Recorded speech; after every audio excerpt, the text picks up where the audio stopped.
தம்பி நீ நல்லவனா கெட்டவனான்னு தெரியலையே தம்பி. என்ன டவுட்டு? எனக்கு மாச சம்பளம் யூடியூப்ல இருந்து 10,000 ரூபா வருதான்.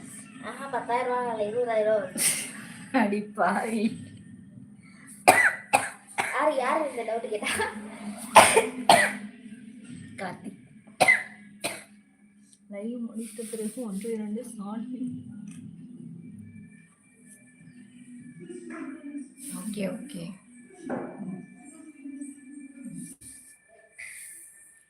₹1 கூட வர்றது இல்லைங்க. கேட்டுக்க தம்பி, நல்லா கேட்டுக்க. கேட்டா இப்பதான் ஆரம்பிச்சிருக்க, அதெல்லாம் போக போக வரும்னு சொன்னாங்க. ஆகவில்லையே பிறகு சும்மா சொல்றான் அந்த பையன். இன்னும் மானிட்டைசேஷனே ஆகல.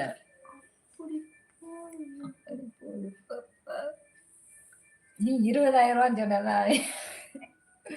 நான் சும்மா சொன்னேன்.